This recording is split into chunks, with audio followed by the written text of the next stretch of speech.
నమస్కారం. విశాఖ సాహితీ నిర్వహణలో అలాగే నానీస్ మహతి ఛానల్ వారి సహకారంతో నిర్వహిస్తున్నటువంటి దేవీ నవరాత్రులు, సాహిత్యోత్సవములు, సాహిత్య ప్రసంగాల కార్యక్రమంలో భాగంగా ఈరోజు ఐదవ రోజు కార్యక్రమంలో మనం శ్రీ లలిత త్రిపుర సుందరీదేవి మహత్యంపై ఆచార్య కాశీభట్ల సత్యనారాయణ గారు ఈరోజు ప్రసంగిస్తారు. వారి ప్రసంగ కార్యక్రమాన్ని మనం అందరం విందాం. ఆచార్య కాశీభట్ల సత్యనారాయణ గారు ఐడియల్ డిగ్రీ కాలేజ్ కాకినాడలో తెలుగు ఆచార్యులుగా పనిచేశారు. శ్రోతలను ఆకట్టుకునే విధంగా ప్రసంగాలు ఇవ్వడంలో, అదే విధంగా ఇతరుల చేత ప్రసంగాలు ఇప్పించడంలోనూ వీరు సిద్ధహస్తులు. ఒక పక్క అధ్యాపకుడిగా బాధ్యతలను నిర్వర్తిస్తూనే మరోపక్క తెలుగు సాహిత్య రంగంలో రచయితగా అనేక రచనలు చేశారు. ముఖ్యంగా ఆంధ్ర కవుల ఔచిత్య విచారణ, పూర్వనైషధం, ఆదిత్య హృదయం వ్యాఖ్యానం, శ్రీ గణేశ తత్వం, శ్రీమద్ రామాయణ ప్రభవని వ్యాఖ్య, శ్రీమద్ రామాయణం కావ్య స్వరూపం, శ్రీమద్ రామాయణం ఛందో వైశిష్ట్యం, శ్రీ లలిత సహస్రనామ చంద్రిక వ్యాఖ్య, దేవి భాగవతం మందస్మిత వ్యాఖ్య, వీరభద్ర విజయం పోతన కృతం, శరదృద్రియం మందాకిని వ్యాఖ్య వంటి గ్రంథాలు ప్రచురితమై మనకు లభ్యమవుతున్నాయి.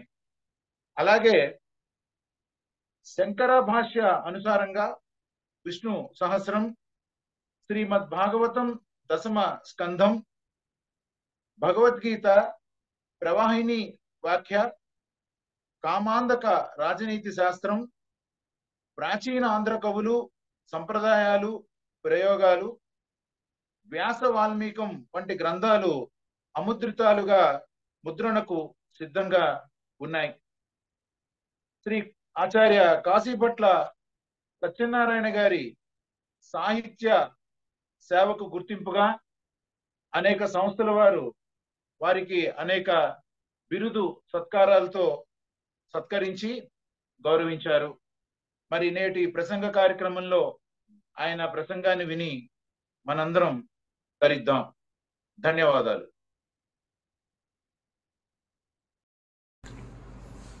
మహాగణాధిపతయే నమః. ఓం ధ్యాయేత్ పద్మాసనస్థాం వికసితవదనాం పద్మపత్రాయతాక్షీం హేమాభాం పీతవస్త్రాం కరకలితలసద్ధేమ పద్మాం వరాంగీం సర్వాలంకారయుక్తాం సకలమభయదాం భక్తనమ్రాం భవానీం శ్రీవిద్యాం శాంతమూర్తిం సకలసురనుతాం సర్వసంపత్ప్రదాత్రీం లలతే అసౌ లలిత, లలితా చ అసౌ అంబికా చ లలితాంబికా. లలితయు అంబికయు అయినటువంటి దేవి. లోకాన్ అతీత్య లలతే లలిత తేన శోచ్యతే అని పద్మపురాణం. ఇప్పుడు లోకాన్ అనే మాటకి ఇక్కడ కిరణాలు అని అర్థం. అనగా కిరణాలంటే అమ్మవారి యొక్క ఆవరణ దేవత. ఆవరణ దేవతలకి కిరణాలని పేరు. వారిని అతిక్రమించి శోభించేది. ఆవిడ చుట్టూ ఆవరణ దేవతలుండి వాళ్ళు మహాకాంతిగా ఉన్నా వాళ్ళందరి కాంతిని తిరస్కరించి కాంతిగా ఉండేటటువంటిది అమ్మ. అలాగా అంచేత అతితరంగా శోభించేది అంతకంటే శోభ కలిగినటువంటి ఇది బ్రహ్మాండములో మరొక వ్యక్తి మరొక స్వరూపము లేదు అని దాని అర్థం. సౌకుమార్యానికి కూడా లలిత అని పేరు. ఈ లలితా స్వరూపం శ్రీమాతృ స్వరూపం. ప్రయాగే లలితాదేవి అని పద్మపురాణం చెప్పింది. ప్రయాగలో ఉండే అమ్మవారిని లలిత అని పిలుస్తారు. యది తుష్టాసీత కళ్యాణి వయం దైత్యేంద్ర పీడితాః దుర్లభం జీవితం చాపి త్వాంగత శరణార్థినః. బ్రహ్మాది దేవతలు అమ్మవారి యొక్క అనుగ్రహాన్ని పొందడం కోసం వచ్చి వరాలని అడుగుతున్నారు అని బ్రహ్మాండ పురాణం లలితోపాఖ్యానం దగ్గర మాట్లాడుతుంది. అలాగే అయం భండాసురో దేవి బాధతే జగతాంత్రియం త్రియైకయేన జేతవ్యో నశక్యస్త్వపరైశ్చురైః అని నారద మహర్షి కూడా అమ్మవారితోటి ఓ సందర్భంలో మాట్లాడతారు. ఎందుకంటే అమ్మవారిని శరణు పొందుతున్నారు. ఓ రాక్షసుడు ఉన్నాడు, వాడి బాధలు లోకం తట్టుకోలేకపోతోంది. మేము అన్నారు బ్రహ్మాది దేవతలు, మేము కూడా తట్టుకోలేకపోతున్నాం, అంచేత నిన్ను శరణు పొందాం. మాకు జీవితం దుర్లభంగా ఉంది, మేము శరణార్థులమై నీ దగ్గరికి వచ్చాం కనుక నువ్వు మాకు శరణిచ్చి రక్షించాలి అన్నారు.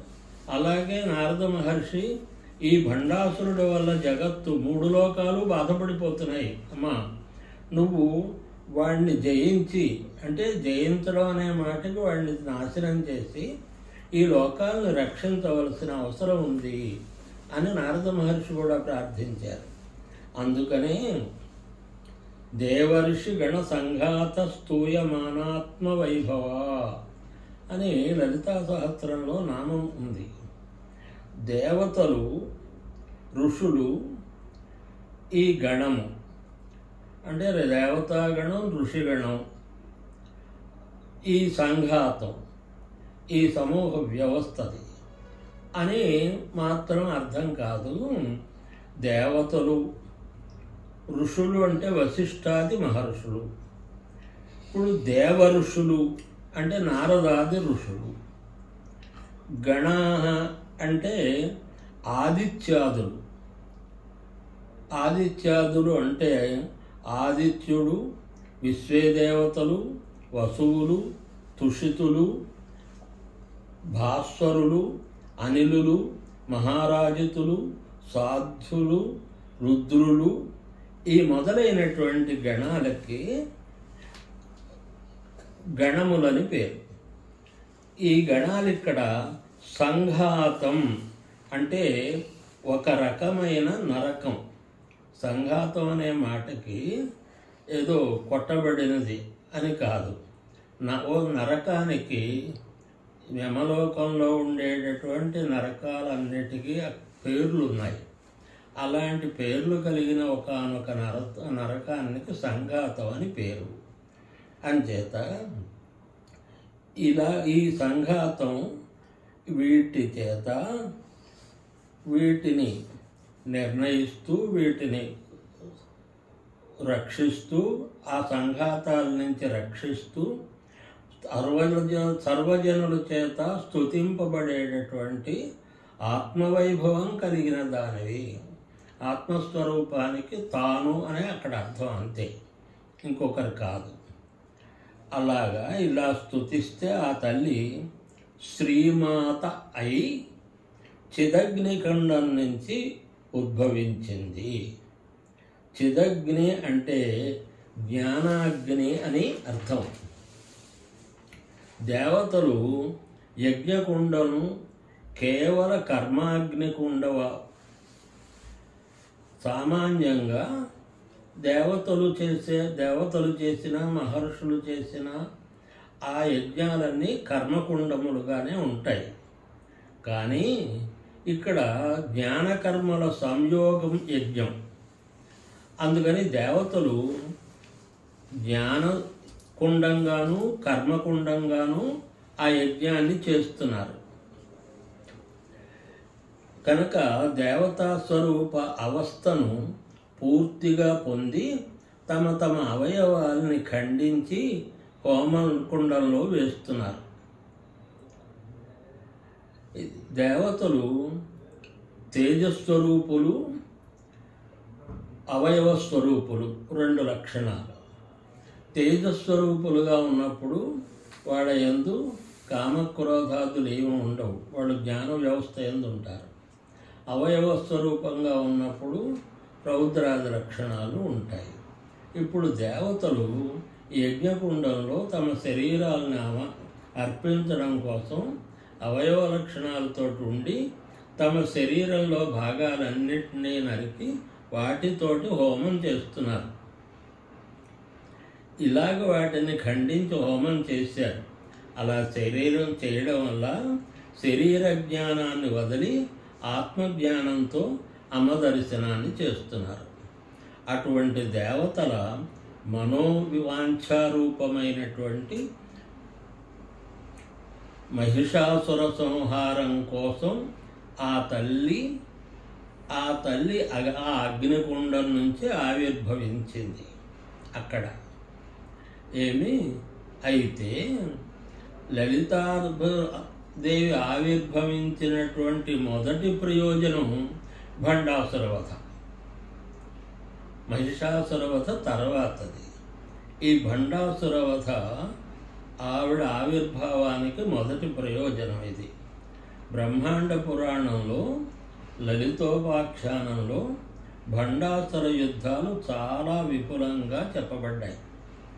అక్కడ పరమేశ్వరుని పాలాగ్ని చేత మన్మథ దహనం జరిగింది. అధ తద్భస్మ సంవీక్ష్య చిత్రకర్మా గణేశ్వరః తద్భస్మనాతు పురుషం చిత్రాకారం చకారసః ఏతద్దృష్ట్వా తు చరితం ధాతా భండితి యదువాచ తతో నామ్నా భండో లోకేషు కథ్యతే.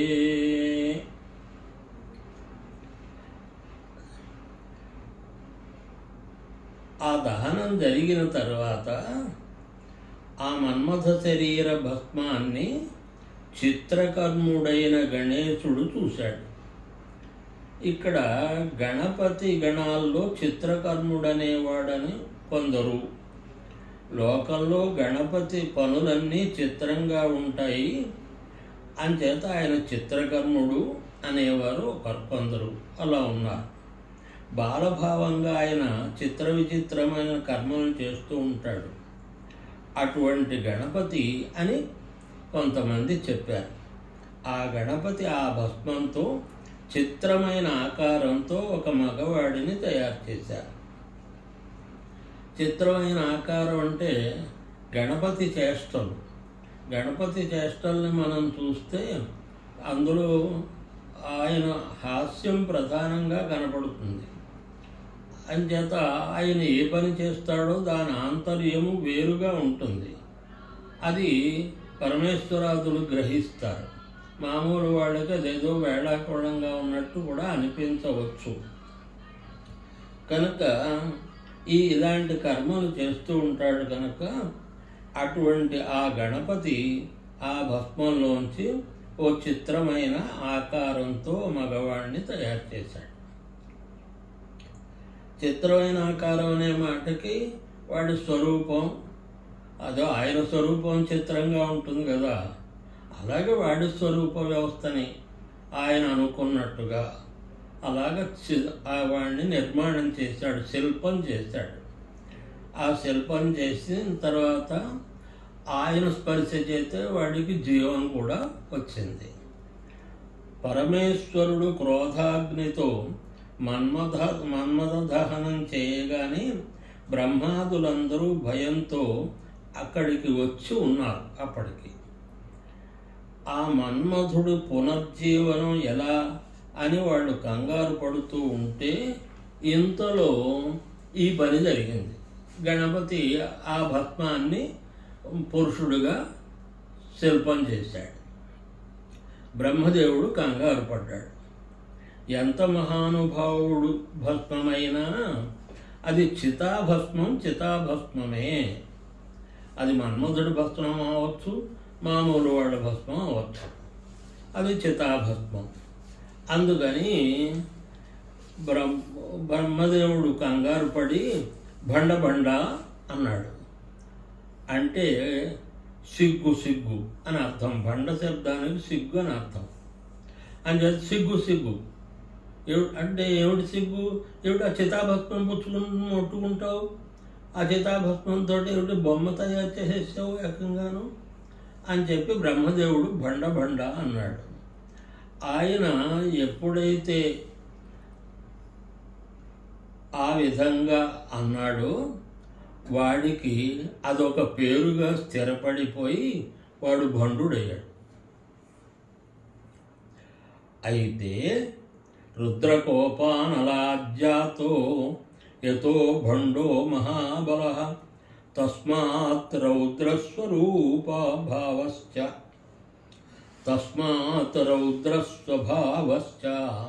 దానవశ్చాభవత్తథా.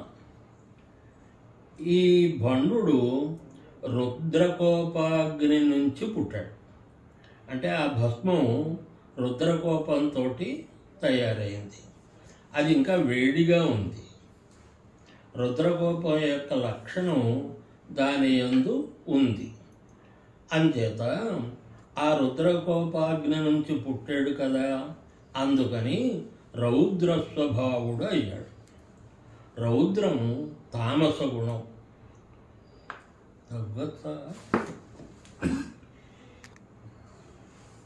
రౌద్రం తామస గుణం. అందుకని వాడు రాక్షసుడయ్యాడు. గణపతి వలన ఆకృతిని పొందాడు. స్వరూపంలో ఆంతర్యంలో రుద్రునిది రౌద్రం ఉంది కనుక ఏ దేవతా పురుషుడు వాడిని సంహరించలేడు అనే స్థితి వచ్చింది. ఇందులో రెండు ముఖ్య వ్యవస్థలు. రుద్రుడు రుద్రకోపానల జాతుడు, వాడు ఆ భస్మం అది. గణేశుడు చేశాడు రెండు.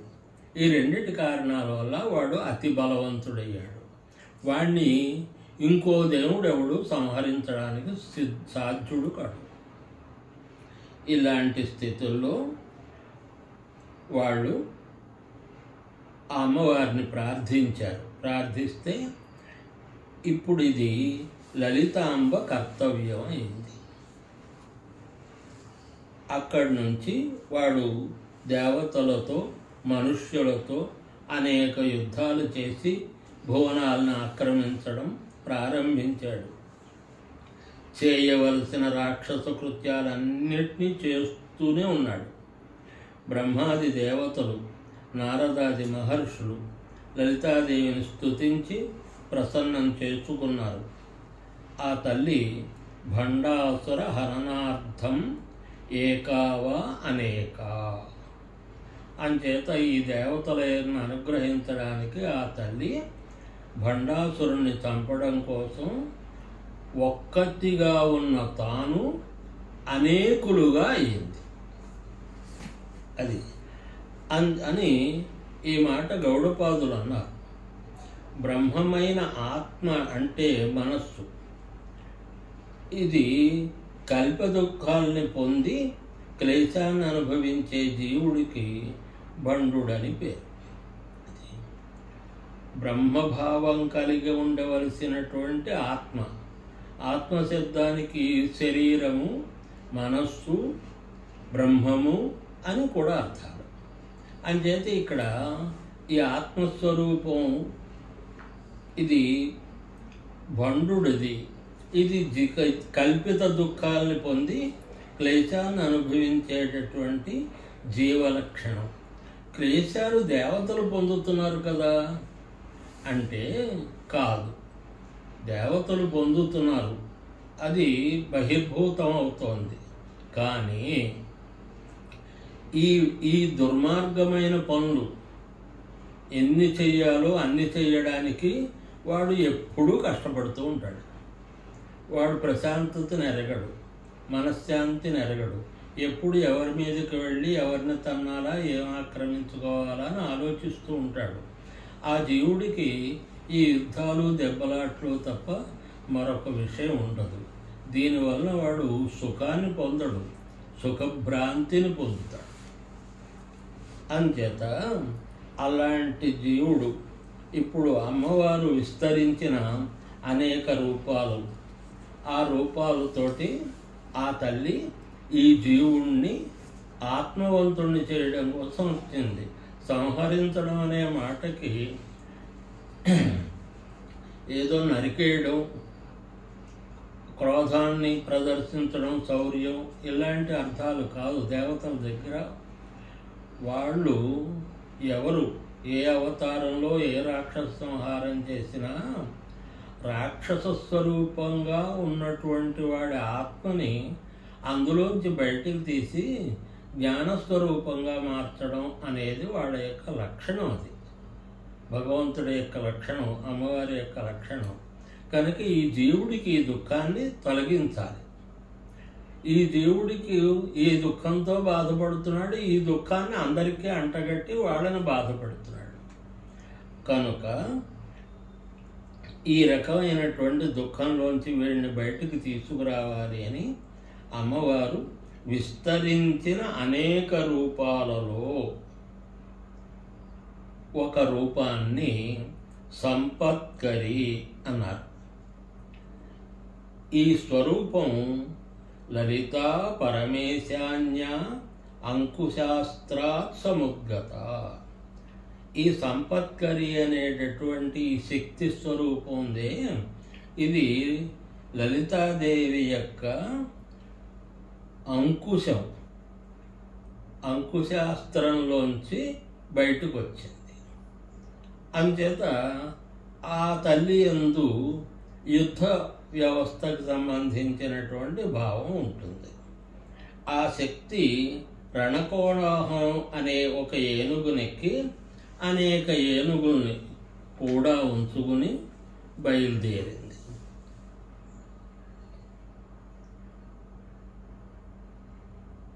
ఒక్కసారి అర్థం. అలాగా చుట్టూ వెనక ముందు అనేక మదగజాలు నడుస్తూ ఉండగా ఆ అమ్మవారు తన గజం మీద కూర్చుని ఉంది. ఆ స్వరూపానికి సంపత్కరి అని పేరు. సుఖ సంపద్వికారమైన చిత్తవృత్తికి సంపత్కరి అని పేరు. సుఖ సంపత్, సుఖము సంపద కాదు, సుఖం అనేటటువంటి సంపద యొక్క వికారమైన మనస్సు. అలాంటి మనస్సుకి సంపత్కరి అని పేరు. సుఖము అనే మాట చాలా జ్ఞానస్వరూప వ్యవస్థని మాట్లాడే మాట ఇది. సుఖంగా ఉన్నాను అంటే జ్ఞానావస్థ యందున్నాను, కానీ ఇంట్లో ఉండి ఇవన్నీ ఏదో చూస్తున్నాను, పెద్ద నాకు పట్టించుకోవట్లేదు అని అర్థం. అలాగా మా గురువులు బ్రహ్మశ్రీ రాణి నరసింహశాస్త్రి గారు, వారిని ఎప్పుడైనా వెళ్ళి కలిసినప్పుడు ఎలా ఉన్నారు మాస్టారు అంటే సుఖంగా ఉన్నాను అనేవారు. బాగున్నానని కానీ, ఏదో బాగానే ఉన్నానని కానీ, ఏదో వయస్సు అని కానీ ఇలాంటి మాటలు ఎప్పుడూ ఉండేవి కావు. అంచేత సుఖంగా ఉన్నాను అనేవారు. ఒక్కసారి ఎప్పుడో వారి మంచం మీద ఉన్న రోజుల్లో వెళితే మామూలుగా యథాప్రకారంగా ఎలా ఉన్నారు మాస్టారు అంటే సంతోషంగా ఉన్నాను కానీ సుఖంగా లేను అన్నారు. అది లక్షణం. ఇక్కడ ఖం అంటే బ్రహ్మం అని అర్థం. బ్రహ్మమును తొలగించి దుఃఖాన్ని కలిగించినప్పుడు దానికి దుఃఖం అని పేరు. అంచేత దుఃఖం బ్రహ్మజ్ఞానం నుంచి దూరం చేస్తుంది. చేసి ఏం చేస్తుంది? సంసారంలో పడేస్తుంది. అప్పుడు సంసారం ఇబ్బంది పెడుతుంది. అది దుఃఖం. ఈ దూర్ని తీసి సూ చేర్చాం, సుఖం. ఇప్పుడు ఏమైంది? ఈ దుఃఖాన్ని వదిలేసి బ్రహ్మజ్ఞానం వైపు వెళ్ళాం. అంచేత దాన్ని సుఖం అనేవారు. అలాగా ఈ సంపత్కరి స్వరూపం ఉందే, ఇది సుఖ సంపద్వికారమైన స్వరూపం. అంచేత అలాంటి స్వరూపమైనటువంటి చిత్తవృత్తి, చిత్తం అంటే సంకల్ప లక్షణాలు కలిగిన మనస్సు, ఈ మనస్సుకి సంపత్కరి అని పేరు. అలాగే మరొక దేవత, ఈ శక్తికి అశ్వారూఢ అని పేరు. ఈ శక్తి లలితాదేవి పాశాల నుంచి పుట్టింది అని బ్రహ్మాండ పురాణం ఆ విషయాల్ని విస్తరించింది. అయితే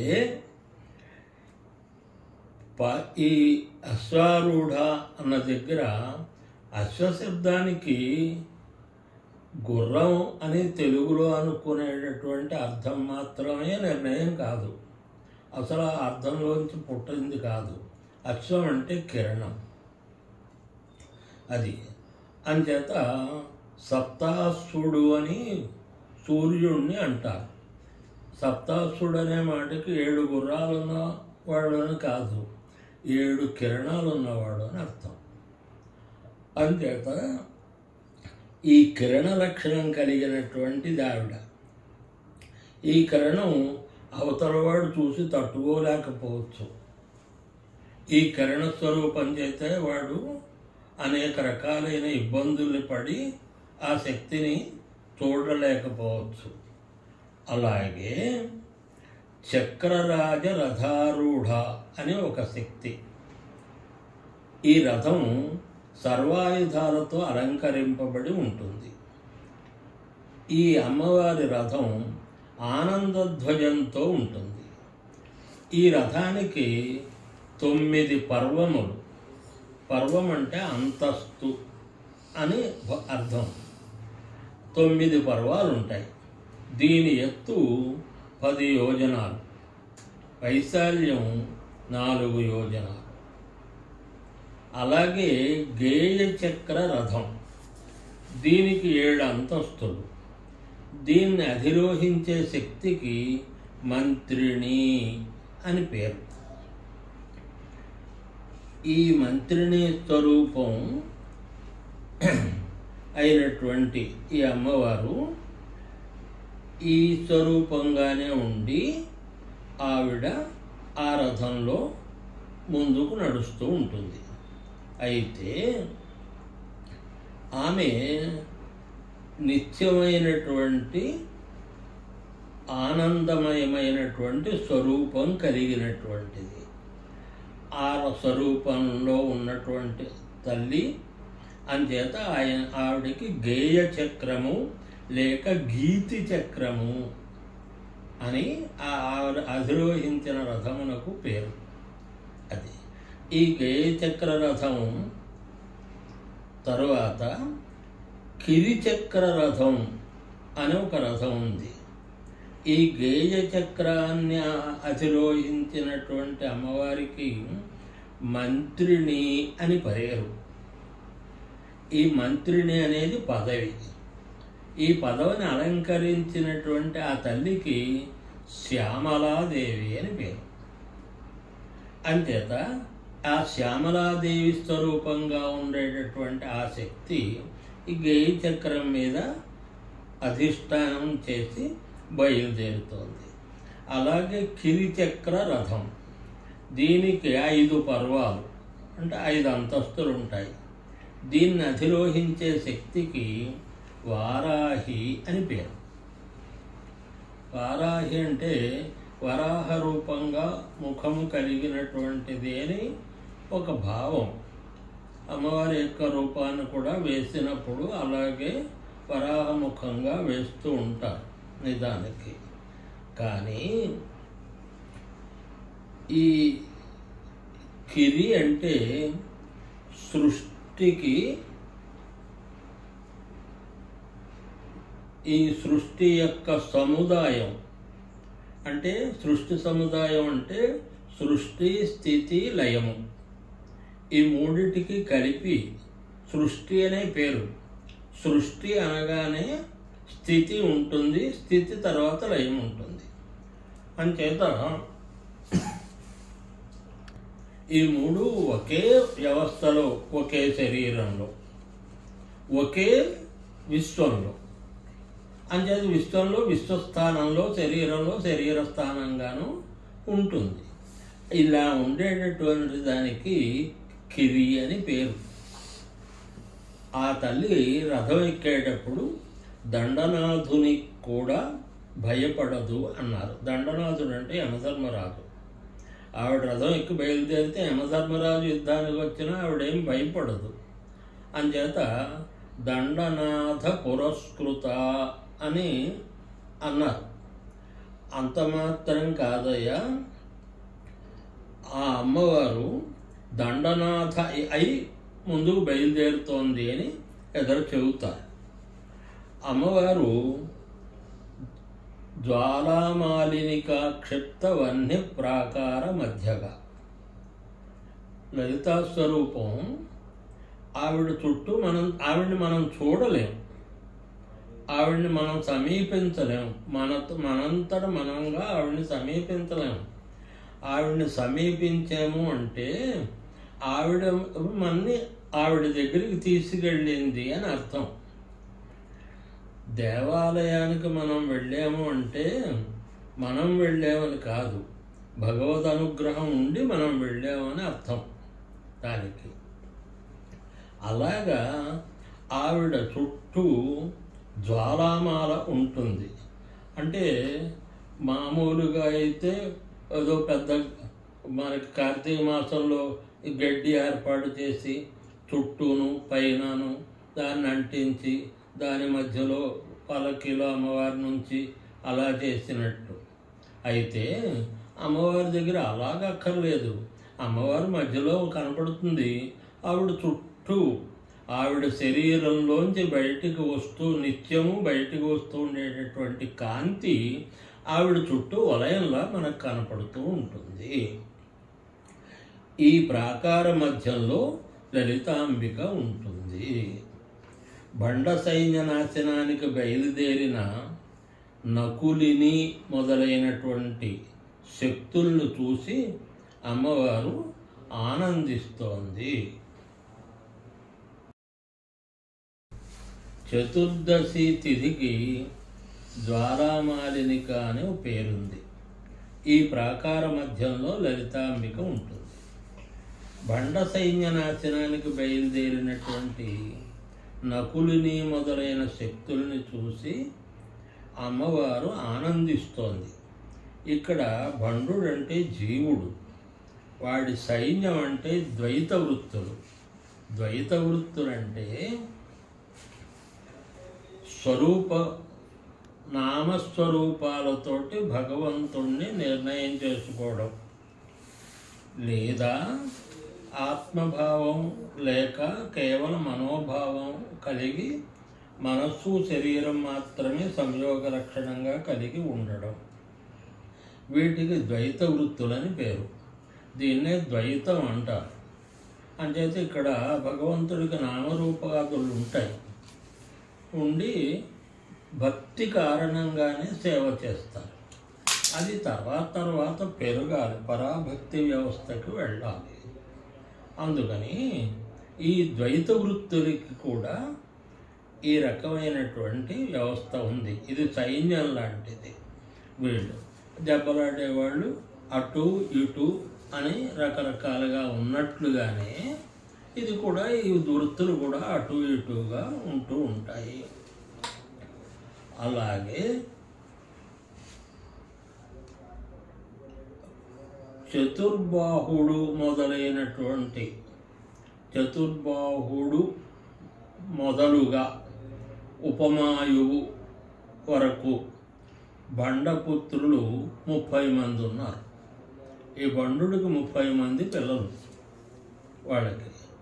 ఈ భండుడికి 30 మంది పిల్లలు.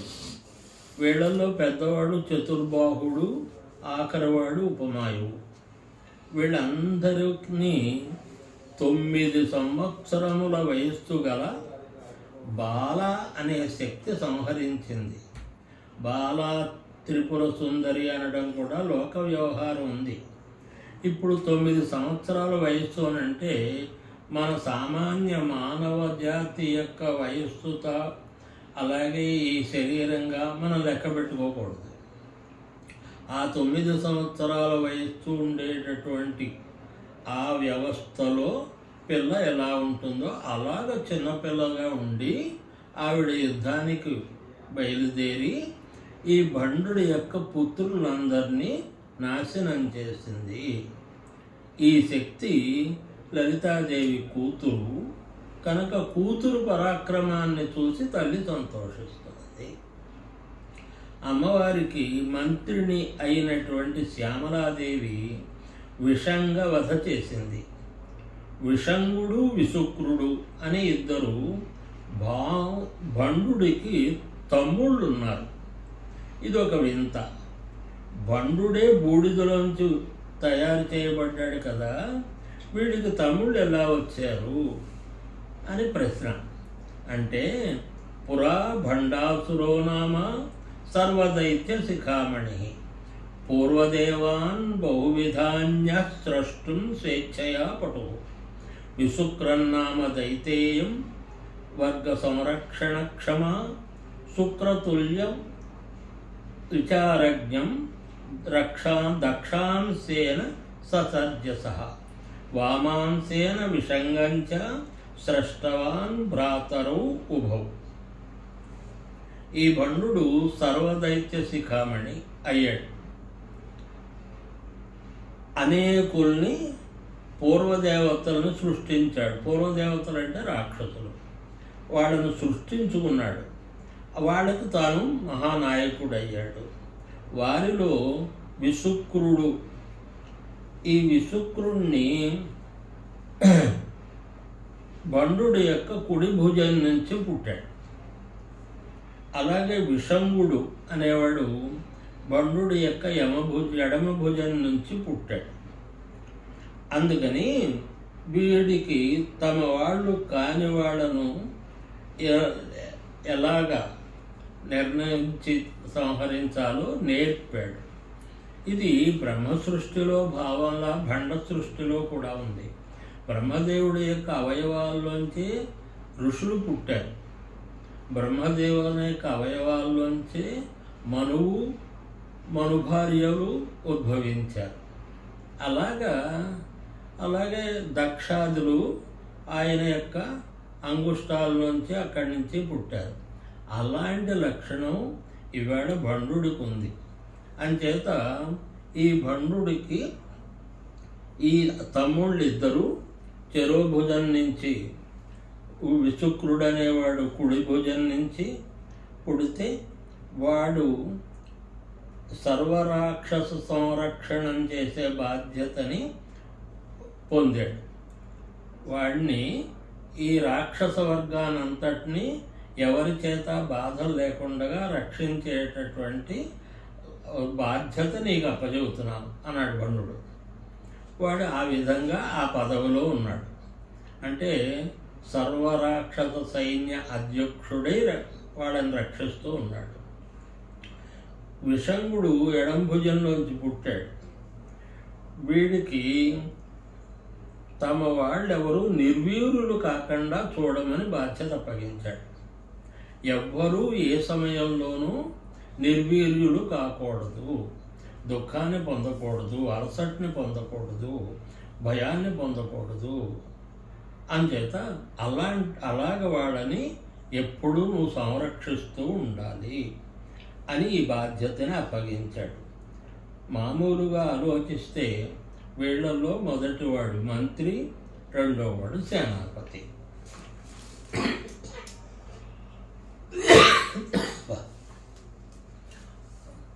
వారాహి విశుక్ర ప్రాణహరణం చేయడం కోసమని వారాహి దేవత విశుక్రుడి యొక్క ప్రాణహరణం చేయడం కోసం బయలుదేరింది. ఈ రాక్షసులు దేవతా కార్యాలకు విఘ్నాల్ని కల్పించడం కోసం అనేక విఘ్న దేవతా యంత్రాల్ని అక్కడక్కడ ఆ భూమిలో యుద్ధం జరిగే క్షేత్రంలో స్థాపించారు.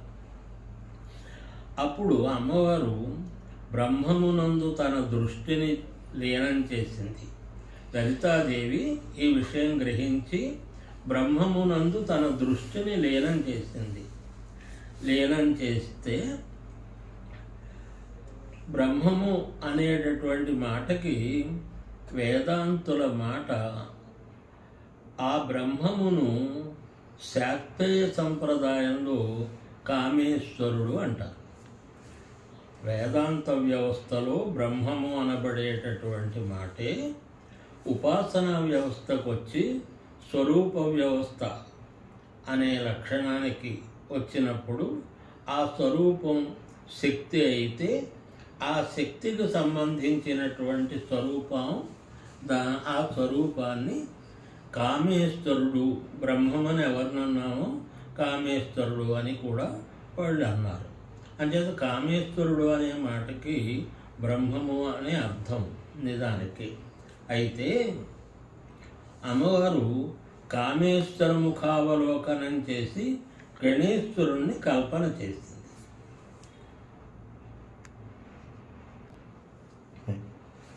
అమ్మవారు కామేశ్వర ముఖావలోకనం చేసి గణేశ్వరుణ్ణి కల్పించింది. కామేశ్వర ముఖావలోక వ్యవస్థ చేత అంటే భక్తృ సంబంధమైన అనుజ్ఞాలక్షణంతో ఎంత శక్తి స్వరూపమైన ఆ అనుజ్ఞాలక్షణాన్ని పొందాలి కనుక ఒక్కసారి ఆ కామేశ్వరుణ్ణి అనగా బ్రహ్మమును ఎవరి నుంచి తాను బయటకు వచ్చి జగత్కారణమైందో అలాంటి జగత్కారణమైనటువంటి ఆ లలితాదేవి ఆ బ్రహ్మమును ఒక్కసారి చూసి ఆ తను సంకల్పం చేసినటువంటి గణేశుడిని అక్కడ సృష్టించింది అన్నారు. గణేశ ముఖావలోకనం చేత, పరమేశ్వర ముఖావలోకనం చేత, బ్రహ్మముఖావలోకనం చేత గణేశుడిని కల్పించినటువంటి తల్లి ఈ గణపతి 28 మంత్రవర్ణాలకు అధిపతి అన్నారు. ఈ గణపతి చేత అవిఘ్న యంత్రాలన్నీ పూర్తిగా నిర్మూలింపబడ్డాయి. ఆ విఘ్న యంత్రాలు గణపతి చేత భండాసురుడు కల్పించినటువంటి విఘ్న యంత్రాలు ఏవైతే ఉన్నాయో అవన్నీ ఆయన యొక్క కంటి చూపు చేత, ఆయన యొక్క చేతి జ్వాలల చేత పేలి పేలి పేలి అన్నీ నశించిపోయాయి అన్నారు. చివరకు బండు అమ్మవారి మీదకి యుద్ధానికి వచ్చాడు. ఇంకా సర్వ సైన్యము నాశనమైపోయింది, సర్వబంధువులు నాశనమైపోయారు, తమ్ముళ్ళందరూ నాశనమైపోయారు. దానితోటి తాను ఒక్కడు మాత్రమే మిగిలాడు.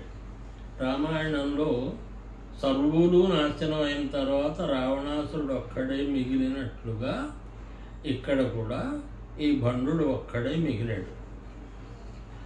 వాడు ఇంకా అమ్మవారితోటి తానే తలపడాలని యుద్ధానికి వచ్చాడు. అనేక శస్త్రాస్త్రాలని ప్రయోగించాడు. అమ్మవారు అన్నిటికీ ప్రతికూల శస్త్రాస్త్రాలని ప్రయోగించి నాశనం చేసింది. శస్త్రం, అస్త్రం అంటే శస్త్రం అంటే విసిరేది, అస్త్రం అంటే బాణమునకు తగిలించి విడిచిపెట్టబడేటటువంటిది. ధనుస్సుకు తగిలించి విడిచిపెట్టబడేటటువంటి బాణస్వరూపంగా చెప్పుకునే మంత్రబీజానికి అస్త్రం అని పేరు.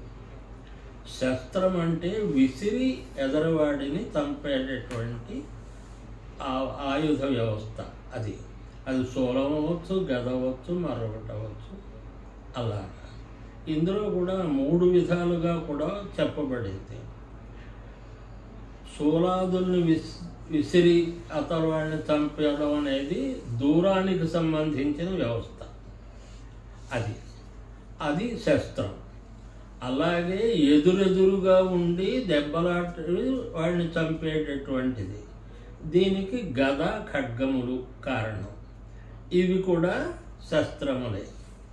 అలా కాకుండా ఎంత దూరంలో ఉన్నా, ఎంతమంది ఉన్నా ధనుస్సు చేత విడిచిపెట్టబడినటువంటి బాణమునందు నిక్షిప్తమైన మంత్ర కారణంగా చంపబడేటటువంటి వ్యవస్థ, దానికి అస్త్రం అని పేరు. అలాగా ఈ శస్త్రాస్త్ర ప్రయోగాలు వాడు అనేక శస్త్రాస్త్రాలని ప్రయోగించేవాడు. అమ్మవారు అన్నిటికీ ప్రతికూలమైన శస్త్రాస్త్రాలను ప్రయోగించి నాశనం చేసేది. వాడు ఏ అస్త్రం ప్రయోగిస్తే ఆ అస్త్రానికి ప్రతికూలంగా ఇంకో అస్త్రం ప్రయోగించి దాని పైది ఆ అస్త్రాన్ని నాశనం చేస్తూ ఉండేది. ఈ విధంగా వాడు శస్త్రాస్త్రరహితుడు అయ్యే పరిస్థితి కూడా వచ్చింది. అలాంటి సందర్భంలో భండు సర్వ సురాసురాస్త్ర ప్రయోగం చేశాడు, సర్వ అసురాస్త్ర ప్రయోగం చేశాడు. అది 2 వ్యవస్థలు. ఈ సర్వ అసురాస్త్ర ప్రయోగం అంటే అసురులని మంత్రరూపంగా తీసుకొచ్చి తన దగ్గర ఉండే ధనుస్సు యొక్క బాణంలో పెట్టి ప్రయోగించడం. ఎవరయ్యా ఈ అసురులు అన్నారు? హిరణ్యాక్ష, హిరణ్యకశిపాది రాక్షసులు. ఇది ఒక కాలంలో జరిగిపోయినటువంటి వ్యవస్థ భండుడికి ముందు. అంచేత వాళ్ళని మంత్రములుగా తీసుకొచ్చి వీళ్ళు ప్రయోగించడం మొదలుపెట్టాడు. దానివలన ఈ హిరణ్యాక్ష, హిరణ్యకశిపాది రాక్షసులు పుట్టారు. అమ్మవారు తన చేతి గోళ్ళ నుండి వాళ్ళని గతంలో ఎవరైతే చంపారో ఆ అవతార స్వరూపాన్ని సృష్టించి విదిలిపెట్టేది. అలాగా మత్స్యము, వరాహము, నారసింహం ఇలాంటి అస్త్రాలు తన 10 గోళ్లలోంచి 10 మందిని అవతార వ్యవస్థలో ఉండే మంత్ర వ్యవస్థలో ఉన్నటువంటి వాళ్ళని తీసుకొచ్చి ప్రయోగించింది. వాడు ఈ రాక్షసులు ఎవరైతే చేత చంపబడ్డాడో ఆ రాక్షసుల్ని మంత్రంగా తీసుకొచ్చి వాడు ప్రయోగించాడు. మళ్ళీ వాళ్ళని ఎవరు చంపారో వాళ్ళనే మంత్రస్వరూపంగా తీసుకొచ్చి అమ్మవారు ప్రయోగించింది. ఆ విధంగా వాళ్ళని నాశనం చేస్తూ ఉండేది.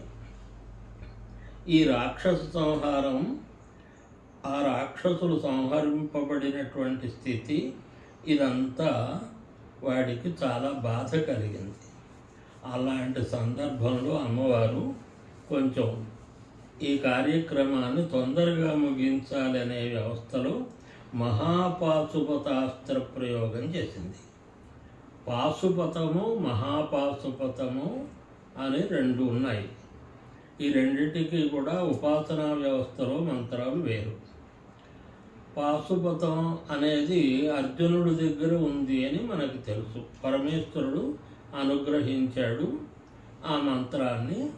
అంచేత అర్జునుడు ఆ మంత్రాన్ని పొంది యుద్ధంలో పాశుపతాస్త్రధారి అయి వచ్చాడు. మహాపాశుపతం అనేది అది ఎవరి దగ్గరికి వచ్చినటువంటిది కాదు కనుక అది చాలా విశ్వనాశనానికి కారణమైన వ్యవస్థ ఉంటే రావాలి. ఈవేళ అమ్మవారు భండ సైన్యం సర్వమును నాశనం చేయడానికి ఒకే కాలంలో, ఒకే క్షణంలో సర్వ సైన్యాన్ని నాశనం చేయడం కోసమని మహాపాశుపతాస్త్ర ప్రయోగం చేసింది. చేస్తే ఏమైంది? భండుడి యొక్క సర్వరాక్షస సంహారం జరిగిపోయింది. ఇప్పుడు భండు ఉన్నాడు, సైనిక వ్యవస్థలో కూడా ఉన్న రాక్షసులు కూడా లేరు. అలాంటి స్థితుల్లో చివరకు అమ్మవారు కామేశ్వరాస్త్రాన్ని ప్రయోగించింది. దాంతో భండు వాడి శూన్య నగరంతో సహా భస్మమయ్యాడు. భండు యొక్క నగరానికి శూన్యం అని పేరు. ఆ నగరంలో ఉండేటటువంటి బ్రహ్మాండ పురాణంలో ఆ నగరంలో వాడు ఆ నగరంతో సహా ఆ నగరంలో ఉండేటువంటి ధన ధాన్య సంపద్వికారమైన సర్వముతోటి కలిసి వాడు నాశనమయ్యాడు అని చెబుతారు. అలాగా ఆ విధంగా సర్వనాశనాన్ని పొందాడు. ఈ శూన్య వ్యవస్థ అన్నది ఉందే, ఇది ఇంద్రియాది వ్యవస్థలతోటి ప్రారంభం చేసి బ్రహ్మము వరకు వెళ్ళినటువంటి 25 వ్యవస్థల్లో 24వ దానికి శూన్యమని పేరు. శూన్యము తర్వాత 25వది బ్రహ్మము. అంచేత ఈ శూన్యమును వరకు వచ్చిన వాడికి వాడు నా ఆస్తికుడు కాడు, కానీ ఏదో జ్ఞానం ఉన్నట్టుగా బోధ వ్యవస్థ యందు ఉంటాడు. ఇది అంచేత ఇది బౌద్ధ వ్యవస్థలో 24 మాత్రమే ఉంటాయి అవస్థలు, 25వది లేదు. ఈ 24వది ఏమిటంటే శూన్యము. అంతా శూన్యము, అందులోంచే ఏదో ఒకటి వచ్చింది, అందులోకే పోతోంది అంటారు. అందులోంచి ఏదో ఒకటి ఎలా వచ్చింది, మళ్ళీ అందులోకి ఈ ఒకటి ఎలా పోతోంది అనే ప్రశ్న పుట్టినప్పుడు వాడి దగ్గర సమాధానం లేదు. అంచేత దాన్ని శూన్యవాదం అంటారు. బండు రాక్షసులు శూన్యవాదం. ఎంచేత తను ఎదురుకుండా లలితాదేవి కనపడుతోంది, ఆ లలితాదేవిని ఆశ్రయిస్తే అంతకంటే ఆనందము సుఖము వేరే ఎవరు ఇవ్వలేరు. అలాంటి వాడు ఆ విషయాన్ని మర్చిపోయి శూన్య వ్యవస్థలోకి వెళ్ళాడు. నేను దీన్ని చంపేస్తే ఇంకెవ్వరూ ఉండరు అనేటటువంటి స్థితికి వెళ్ళాడు. ఈ విధంగా వాడు ఆ అమ్మవారి యొక్క కామేశ్వరాస్త్రం చేత, అది బ్రహ్మాస్త్రం, అది బ్రహ్మము అస్త్రముగా కలది. బ్రహ్మాస్త్రం అంటే చతుర్ముఖుడైన బ్రహ్మ కాడు, సర్వసృష్టికి మూల కారణమై తన యందుండే శక్తిని బయటికి పంపి ఆ శక్తి ద్వారా ప్రకృతిని విస్తరింపచేసేటటువంటి స్థితి ఉన్నటువంటి ఆత్మస్వరూపానికి బ్రహ్మం అని పేరు. అది బ్రహ్మమైనటువంటి అస్త్రం. ఈ అస్త్రం చేత, ఈ అస్త్రమే కామేశ్వరాస్త్రం. అంచేత ఈ కామేశ్వరాస్త్రం చేత వాడి నగరంతో సహా వాడిని అమ్మవారు సంహరించిందయ్యా. ఈ విషయాన్ని బ్రహ్మాండ పురాణం చాలా ఎక్కువగా వివరించింది, చక్కగా వివరించింది అన్నారు. ఇలాగా జరిగిన తర్వాత భండాసుర వధ పూర్తి అయిన తర్వాత బ్రహ్మాది దేవతలు ఎంతో ఆనందాన్ని పొందారు. బ్రహ్మదేవుడు, ఉపేంద్రుడు, మహేంద్రుడు, మిగతా దేవతలు అందరూ మహానందంతో ఆ తల్లిని స్తుతించి ఆ తల్లి యొక్క అనుగ్రహాన్ని పొంది తమ స్థానాలకి ఆనందంతో తిరిగి వెళ్ళారయ్యా అని అమ్మవారి యొక్క లలితా స్వరూపం యొక్క మొదటి పరాక్రమ ఘట్టాన్ని బ్రహ్మాండ పురాణం పూర్తి చేసింది. మంగళాశీస్సుల్ని దేవతలందరూ పొందారు. స్వస్తి.